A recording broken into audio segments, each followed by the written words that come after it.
শেখ হাসিনা যে অন্যায় অত্যাচার করেছে তার জন্য তাকে একবার 1000 যদি মৃত্যুদণ্ড দেওয়া হয়, সেটি শেখ হাসিনার যে অন্যায় অত্যাচার আছে তার জন্য কম হয়ে যায়। আমরা এই রায়ে তার সর্বোচ্চ শাস্তি আমরা কামনা করি এবং এই শাস্তিটা যেন প্রকাশ্যে জনসম্মুখে হয়।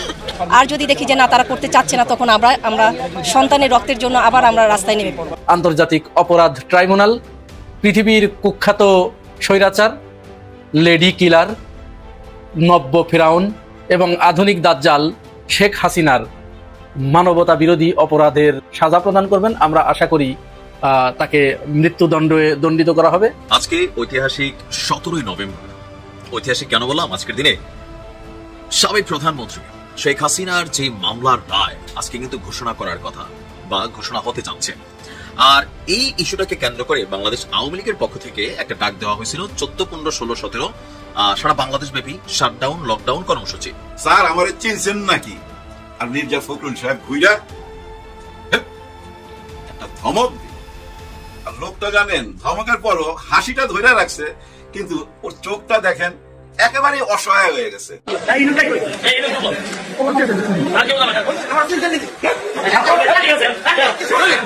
সামাওবাইদের যোগ্যতা কি জানেন? সে একজন ভালো সুগার ড্যাডি খুঁজে বের করেছে এবং ওই সুগার ড্যাডিকে জানেন? আমির খসরু মাহমুদ চৌধুরী। এই রায় প্রদান করার আগে বিএনপির মহাসচিব মির্জা ফখরুল ইসলাম আলমগীর তিনি আশঙ্কা প্রকাশ করেছেন যে শেখ হাসিনার এই বিচারে স্বচ্ছতা আনয়ন করা হয়েছে কিনা বা ন্যায় বিচার তিনি পাচ্ছেন কিনা, এরকম একটি আশঙ্কা তিনি প্রকাশ করেছেন। অর্থাৎ তিনি দাবি করেছেন যেন তার বিচারে অবশ্যই স্বচ্ছতা আনা হয়। এখন এখানে প্রশ্ন আসতে পারে যে তাহলে কি মির্জা ফখরুল ইসলাম আলমগীরের কাছে এই যে দীর্ঘদিন ধরে চলা এই বিচার প্রক্রিয়ার ভিতরে কোনো অস্বচ্ছতা ধরা পড়েছে, কোনো বেইনসাফি ধরা পড়েছে? যদি ধরা পড়ে থাকে তাহলে তিনি এতদিন কেন বলেন নাই? এতদিন চুপ থেকে হঠাৎ আজ যখন তার রায় প্রদান করা হবে তখন তার আগের দিন তিনি কেন এমন মন্তব্য করলেন? কেন তিনি শেখ হাসিনার বিচারের স্বচ্ছতার প্রশ্নটি সামনে আনলেন? এই বিষয়টি খুব ক্লিয়ার, একেবারে নিট অ্যান্ড ক্লিন। এর একটা সিকোয়েন্স আছে, দেখুন আপনারা একটু মিলিয়ে নিন। আজ কয়েকদিন ধরে, এই বিগত 4-5 দিন ধরে বিএনপির নেতা কর্মীরা একের পর এক সারা দেশে আওয়ামী লীগকে বাঁচানোর জন্য তারা প্রকাশ্যে, এখন আর গোপন গোপনে কিছু না, প্রকাশ্যে তারা বলে বেড়াচ্ছে যে ধানের শীষ নৌকার পাশে আছে। কখনো মির্জা ফখরুল ইসলাম আলমগীর বলছেন যে তাদের বিরুদ্ধে, আপনাদের বিরুদ্ধে যতগুলো মামলা করা হয়েছে সমস্ত মামলা আমরা তুলে নেব। তিনি আবার কখনো বলছেন যে আপনাদের কোনো ভয় নেই, আপনারা হতাশ হবেন না, আমরা বেঁচে থাকতে আপনাদের গায়ে ফুলের টোকাও দেওয়া হবে না। আর এই সিকুয়েন্সেই সর্বশেষ তিনি আওয়ামী লীগের এদেশের যে সমস্ত দোসর আছে, তাদের চেলা চামুন্ডা আছে, এদেরকে খুশি করার জন্য, এদের ভোটটা বিএনপির বাক্সে চূড়ান্ত আকারে ভরবার জন্য এই আশা নিয়ে তিনি চূড়ান্ত পর্যায়ে গিয়ে তাদের পাশে দাঁড়িয়ে একটা গুটি খেলে দিলেন, একটা চাল চেলে দিলেন যে শেখ হাসিনার বিচারে যেন স্বচ্ছতা এবং ন্যায় বিচার প্রতিষ্ঠা করা হয়। আমরা সেখানে স্বচ্ছতা দেখতে চাই। যদি তিনি কোনো অস্বচ্ছতা দেখে থাকতেন তাহলে এখনো সময় আছে, এখনো তিনি বলতে পারেন। কিন্তু না, তিনি বলেন নাই, তিনি এটি বলবেন না। কেন বলবেন না? আর হঠাৎ করে এখন আমরা এই ফখরুল ইসলাম আলমগীরদের চিনি, খুব ভালো করেই চিনি। এরা অল্প কিছুদিন আগের সমস্ত কথা বেমালুম ভুলে গেছে। আসলে তো মূলত তাদের হৃদয়ের ভিতরে শেখ হাসিনা প্রীতটা সবসময় টকবক করে উতলাতে থেকেছে, মাঝখানে শুধু ভেক ধরেছে, যার কারণে ওই কয়েকদিন আগের কথা সব ভুলে গেছে। আপনারা ভুলে গেলেও আমরা ভুলি নাই। মির্জা ফখরুল ভাই, আপনার এই কান্না, এই যে আপনি কান্না করেছিলেন, এটি কি আপনার কান্না নয়? নতুন নতুন আইন হচ্ছে, এই আইনে এখন কথাও বলা যাবে না, যাবজ্জীবন কারাদণ্ড, 1 কোটি টাকা জরিমানা।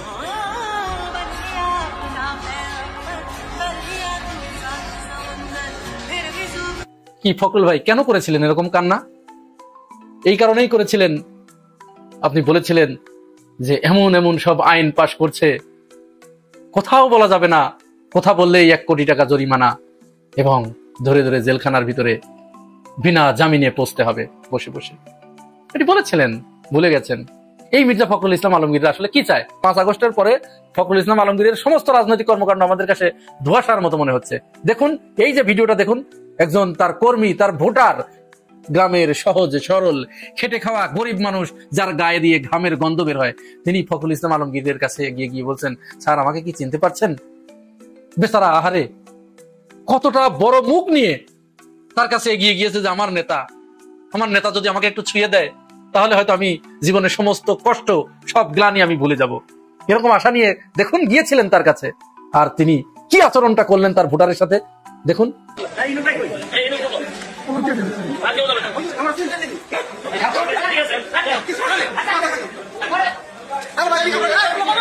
শুধু এখানেই শেষ নয়। আপনারা কি ভাবছেন যে এটি মির্জা ফখরুল ইসলাম আলমগীরের প্রথম? না, এমনটি নয়। এর আগেও তিনি একজন কর্মীকে তার কাছে ঘেঁষার কারণে তাকে থাপ্পড় মেরেছে। এই ভিডিও আপনারা দেখেন নাই? অহরহ এই ঘটনাগুলো ঘটছে। যুব দলের রবিউল ইসলাম নয়ন, তিনি নেতাকর্মীদেরকে থাবড়াচ্ছেন, মির্জা আব্বাস থাবড়াচ্ছেন। তাহলে যে দলের নেতাকর্মীদেরকে এইভাবে পেটানো হয়, রুমিন ফারহানা ব্রাহ্মণবাড়িয়ায় কয়েকদিন আগে তার গ্রুপের নেতাকর্মীদেরকে দিয়ে অন্য গ্রুপের, বিএনপির অন্য গ্রুপের নেতাকর্মীদের পিটালেন না? একের পর এক এগুলো ঘটছে। আর এ পর্যন্ত তো নিজেরা মারামারি করে 180 জন জয় বাংলা হয়ে গেছে গা।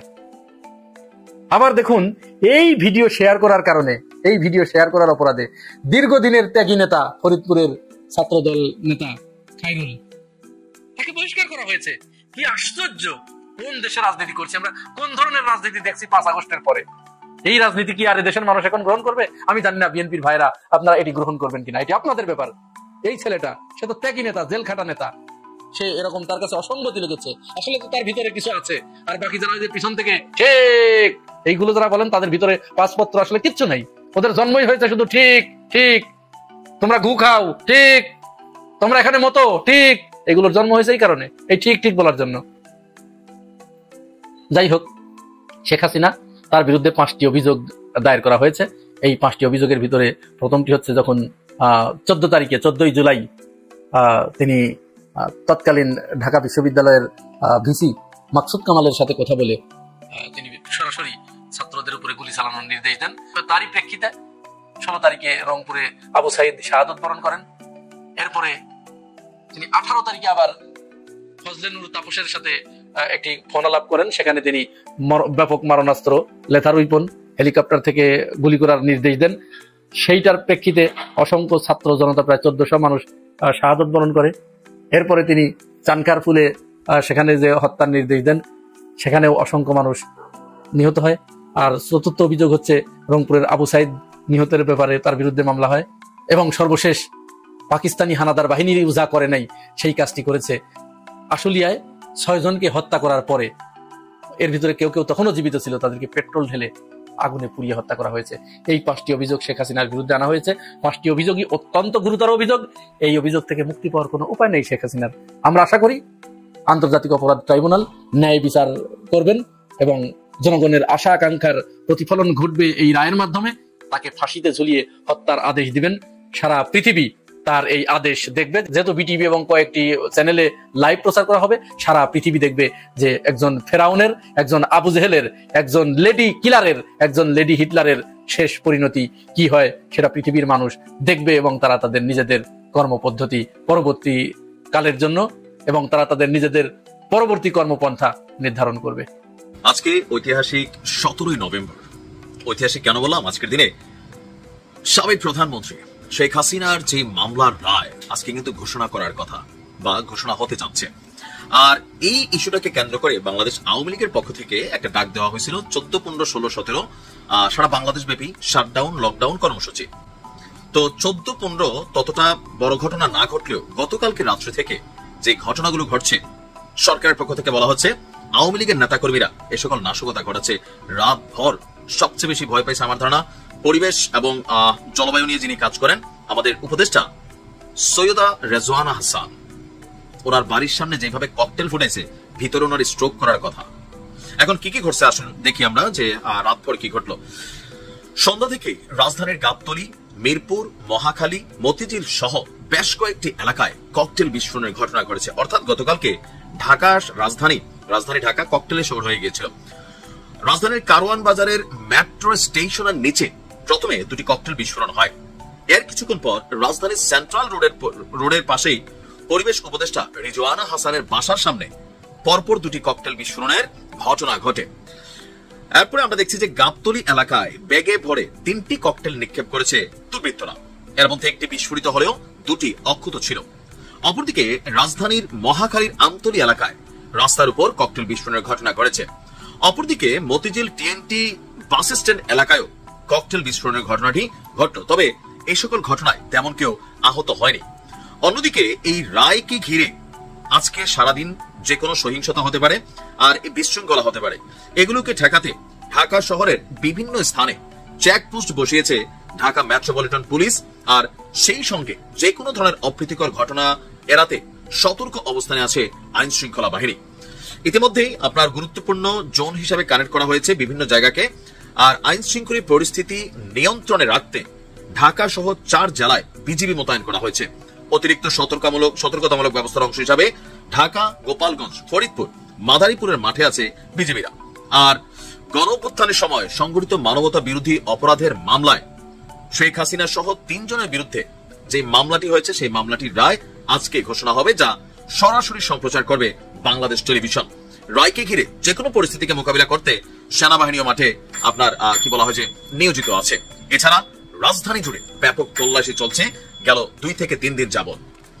বিভিন্ন মেস, ছাত্রাবাস বা ধরেন যে হোটেলগুলো আছে ভাসমান, এই হোটেলগুলোতে কিন্তু আসলে যথেষ্ট পরিমাণ নজরদারি করা হচ্ছে। আর ঢাকাতে যারা ঢুকছেন তাদেরকেও সেলফোন থেকে শুরু করে হোয়াটসঅ্যাপ অনেক কিছু কিন্তু চেকিং করা হচ্ছে। আর অপরদিকে পুলিশের পক্ষ থেকে আপনার স্পষ্ট বার্তা আছে, যেহেতু গেল কয়েকদিনে ককটেল বিস্ফোরণ একটা মুড়ির মতন হয়ে গেছে অথবা আতশবাজি ফুটানোর মতন হচ্ছে, যদিও আলহামদুলিল্লাহ তেমন বড় কোনো ঘটনা ঘটে নাই, বাট ঘটতেছে তো, যে কোনো সময় একটা বড় ঘটনা ঘটতে পারে। সেই জন্য ডিএমপির পক্ষ থেকে নির্দেশনা দেওয়া হয়েছে কোনো মানুষের দিকে, কোনো যানবাহনের দিকে, কোনো রাষ্ট্রীয় প্রতিষ্ঠান অথবা বেসরকারি প্রতিষ্ঠান কোথাও যদি কেউ ককটেল ছুড়ে তাকে সরাসরি পুলিশ গুলি করে খুলি উড়িয়ে দিতে পারবে।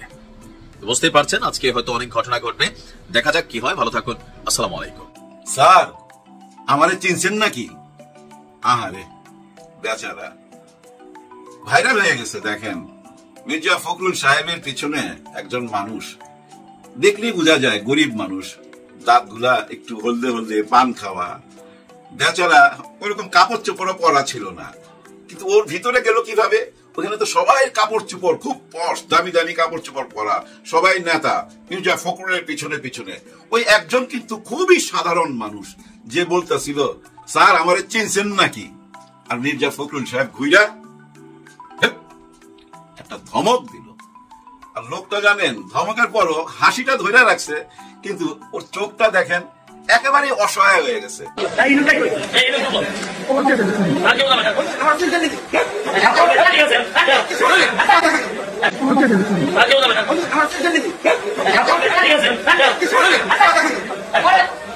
নিশ্চয় চিনে, তাই না? না চিনলে কেন বলবে স্যার আমারে চিনছেন নাকি? কোনো না কোনো সময় ওনার সাথে কথা হয়েছে, হয়তো কোনো সেবা করছে, হয়তো এক কাপ চা খাওয়াইছে। বিএনপির কর্মী, বাড়িতে কি পরিচয় দিছে যে আমি বিএনপির কর্মী। আর কর্মী না হইলে তো ভাই ওই যে বিএনপি সবাই সাথে উনি ওইখানে ঢুকতে পারে না।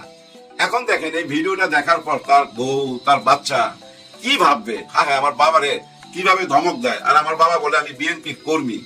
আচ্ছা ওই লোকটার জায়গায় যদি সুট টুট পরা কোনো লন্ডনী লোক থাকতো আর মির্জা ফখরুল সাহেবকে বলতো স্যার আমাকে চিনছেন, তখন কি মির্জা ফখরুল সাহেব ঘুরাই এরকম বলতে পারতো? নিশ্চয়ই না।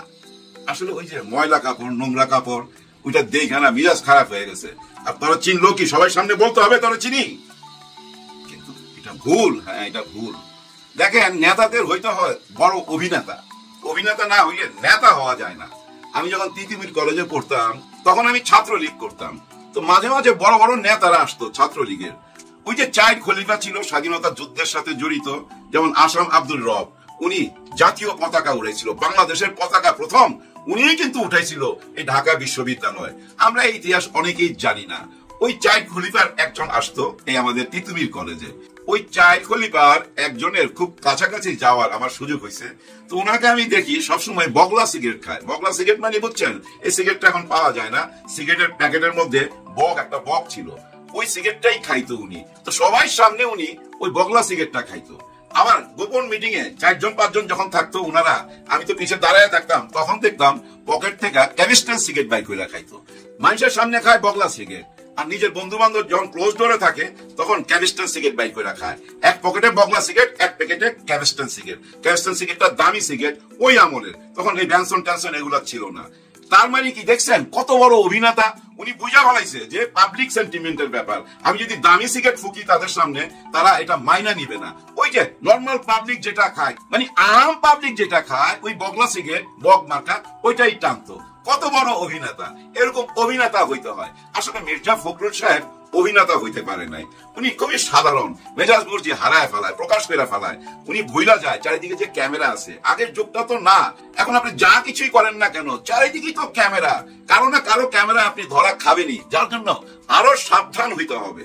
আর যদি ওই মির্জা ফখরুল সাহেবের ওই ধমকটা অহংকারের বহিঃপ্রকাশ হয়, তাহলে ভাই মনে রাখবেন অহংকারীকে আল্লাহ পছন্দ করে না। হ্যাঁ, পছন্দ করে না।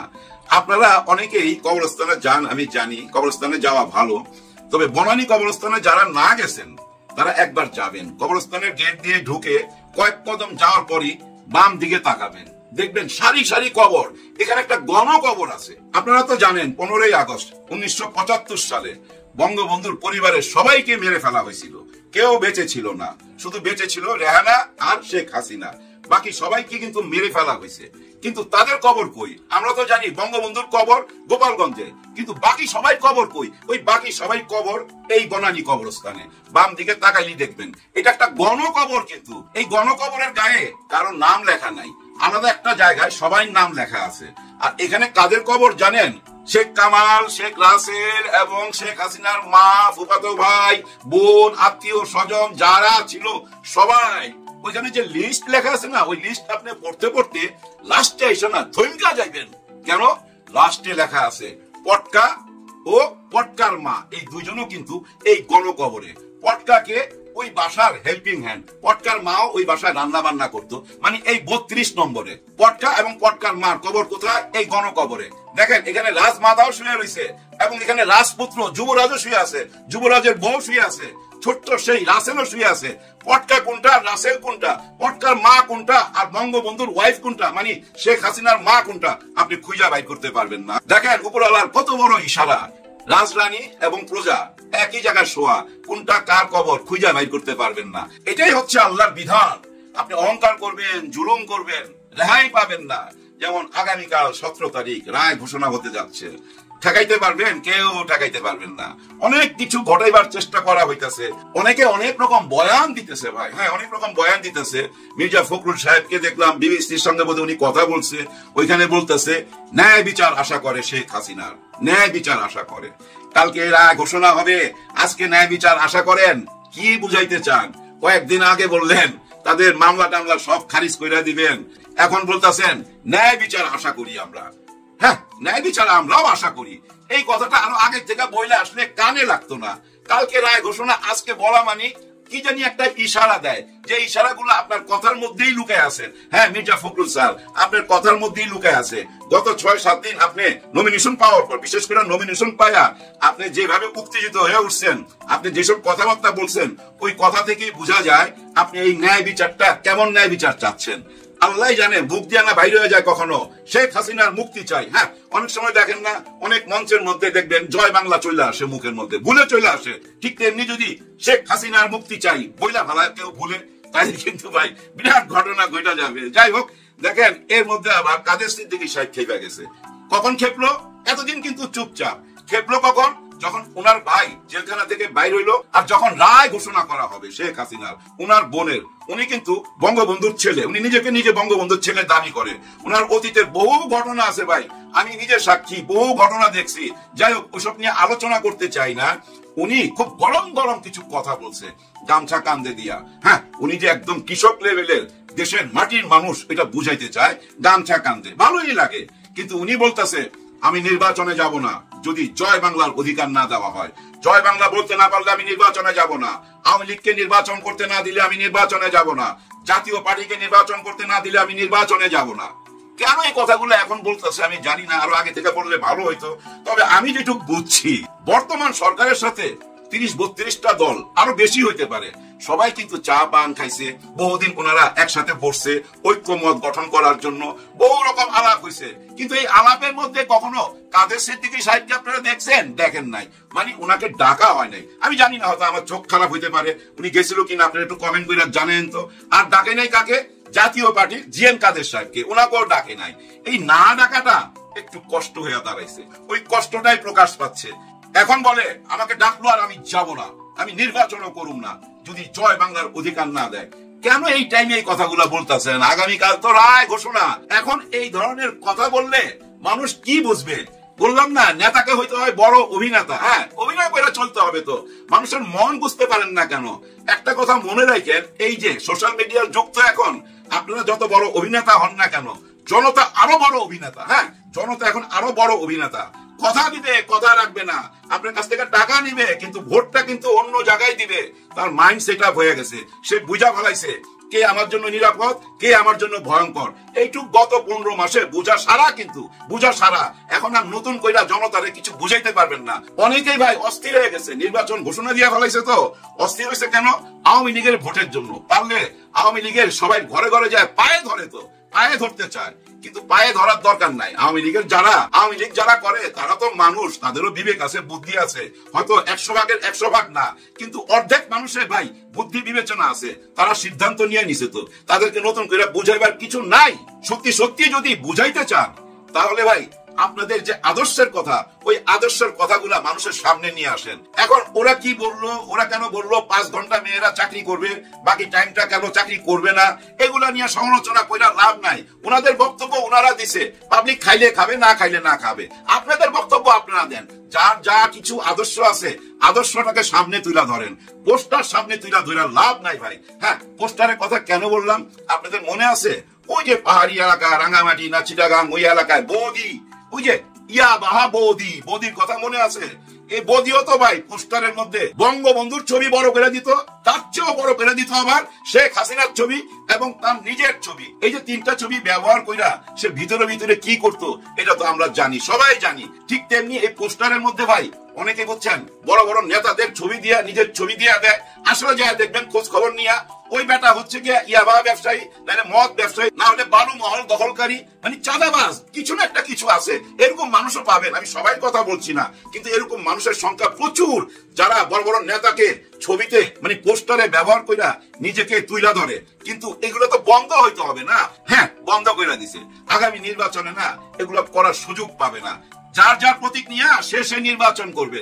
ওই যে আওয়ামী লীগ আমলে দেখছি না, নৌকা ব্যবহার কইরা যে লোক কোনোদিন চেয়ারম্যান মেম্বারে দ্বারা পাস করতে পারবে না, সে লোক এমপি হয়ে গেছে নৌকা ব্যবহার কইরা। ঠিক তেমনি কেউ যদি মনে করেন ভাই একটা টিকিট কিনুম, অনেক টাকা দিয়া কিনা ওদের প্রতীক ব্যবহার কইরা সংসদে চলে যাবো, এমপি হয়ে যাবো, গাড়িতে পতাকা উড়ামু, ভুল ভুল। পারবেন না, আপনি নিজের প্রতীক নিয়ে নির্বাচন করতে হবে। অনেক কিছু সংস্কার হয়েছে, জুলাই সনদপত্রেরও ভাই ঘোষণা হয়ে গেছে, গেজেট পাস হয়ে গেছে। এখন কথা হচ্ছে কেন এনসিপি সাইন করে নাই? এনসিপি সাইন না করার পিছনে অনেক বড় একটা রহস্য লুকায় রয়েছে। সেই রহস্যটা কি জানেন? একটু ইঙ্গিত দেই, ইঙ্গিত দিলেই বুঝতে পারবেন। দেখেন, কোন কারণে যদি আবার কোনো বিপ্লব ঘটাইতে হয়, আবার যদি প্রতিবাদ করার জন্য রাস্তা ঝাঁপায় পড়তে হয় এনসিপি কে, তারা কি পারবে? পারবে না, কারণ তারাও তো সিগনেচার করছে ওইখানে। তার মানে তারা সবকিছু মাইনা নিছে, আর ওই মাইনা নেওয়ার কারণেই আবার বিপ্লবী হয়ে দাঁড়াইতে পারবে না, প্রতিবাদী হয়ে দাঁড়াইতে পারবে না। ওই জন্যই সিগনেচার করে নাই। যারা সিগনেচার করছে তারা তো ভাই সবাই আটকা গেছে। হ্যাঁ ভাই, আটকা গেছে নতুন একটা বাংলাদেশের ফ্রেমের মধ্যে, এই ফ্রেমের বাইরে যাইতে পারবে না। আর ওনারা করে নাই কেন? ওনারা ওই সুযোগটা রাইখা দিছে। যদি দেখে কোনো উল্টা পাল্টা, হ্যাঁ সবই ঠিক যাচ্ছে এখন, কিন্তু উল্টা পাল্টা দেখলে আবার রুইখা দাঁড়াবে। আপনারা হয়তো বলতে পারেন কিভাবে বলেন সব ঠিক যাচ্ছে? যদি সব ঠিক যায় তাহলে কেন মাঠ পর্যায়ে এখনো আন্দোলন চলতেছে? অর্থাৎ এই যে 8 দল ইসলামিক মাইন্ডের, মানে জামাতে ইসলাম, ওনারা কি বলছে যে আমাদের কিঞ্চিত পরিপূর্ণ হয়েছে, অল্প পাইছি, আরো অনেক দাবি দাওয়া রয়ে গেছে, যার জন্য আমরা মাঠেই থাকবো, আমাদের দাবি দাওয়াগুলো আমরা বইলেই যাব। আমরা ইউনূস স্যারের কাছে আশা করি আমাদের দাবি দাওয়াগুলা বিবেচনায় নিবে, বিবেচনায় নিতে বলছে। মানে এমন না যে না দিলে যমুনার ভিতরে ঢুইকা পড়ুন, এমন না। তার মানে কি জানেন? এটা দাবি রাখার জন্য দাবি রাখা, একটা চাপে রাখা। একদম চুপচাপ থাকলে তার রাজনীতি হয় না, বলার জন্য বলতে হবে। ওগুলা মাথায় নিয়েন না, দেশ সঠিক পথেই যাচ্ছে। দেখেন না, আজকে নতুন পোশাকে পুলিশ চলে আসলো, অনেকে ব্যঙ্গ করে বলতেছে এটা কি ধরনের কালার হইলো, চকলেট চকলেট বয় মনে হয়, এরকম কথা ভাই প্রথম যখন পুলিশের ড্রেস দিছিল তখনও শুনছি। এগুলো দিয়ে কোনো লাভ নাই। আসলে হলো মন মানসিকতা।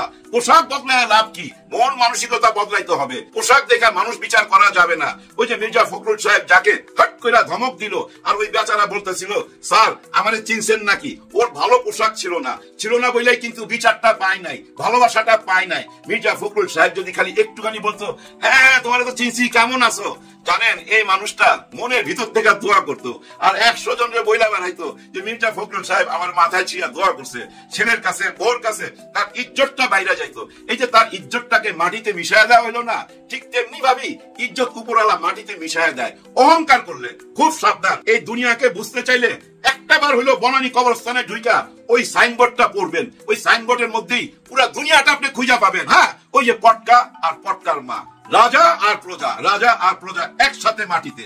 এইটুক বইলাই বিদায় নিচ্ছি। সবাই জন্য সবাই দোয়া করবেন। আল্লাহ হাফেজ। সামাওবাই তাকে নমিনেশন দিয়েছে। আমি উদাহরণ দিই। সামাওবাইকে ওবায়দুর রহমানের মেয়ে। ওবায়দুর রহমানকে বিএনপির সাথে বেইমানি করেছে যে নীতি। ওবায়দুর রহমান যখন বিএনপির মহাসচিব 86 নির্বাচনের আগে,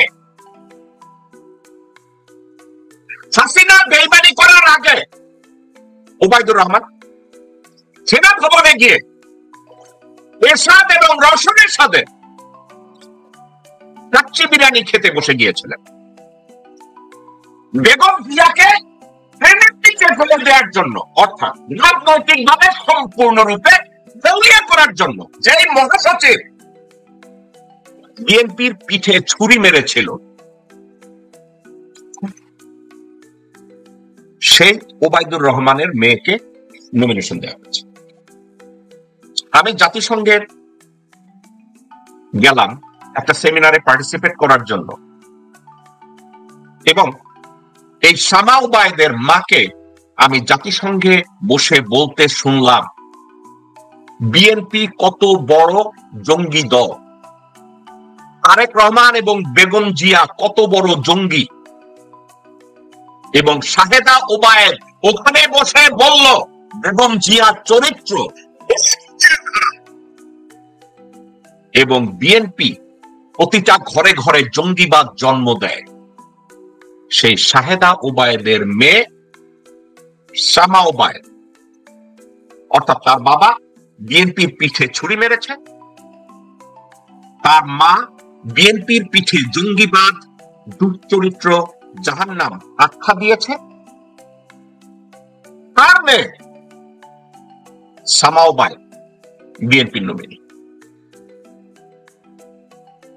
আমি বলি না তারেক রহমান বিএনপির নেতৃত্বে নাই, আমার কথাটা কান শুনে রাখুন। শামা ওবায়েদের যোগ্যতা কি জানেন? সে একজন ভালো সুগার ড্যাডি খুঁজে বের করেছে, এবং ওই সুগার ড্যাডিকে জানেন? আমির খসরু মাহমুদ চৌধুরী। আমির খসরু মাহমুদ চৌধুরীরও আবার একজন সুগার ড্যাডি আছে। সেই সুগার ড্যাডিটা হলো অমিত শাহ। অমিত শাহ হইছে আমির খসরু মাহমুদ চৌধুরীর সুগার ড্যাডি।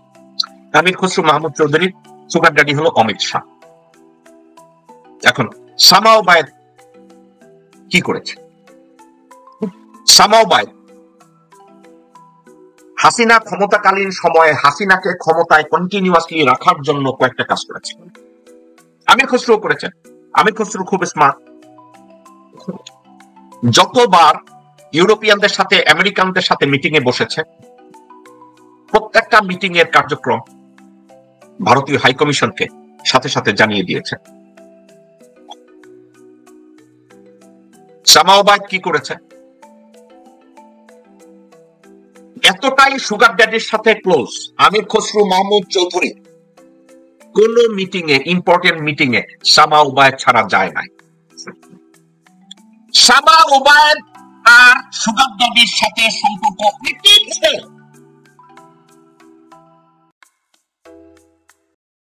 আমির খসরু মাহমুদ চৌধুরীকে যখন নাটক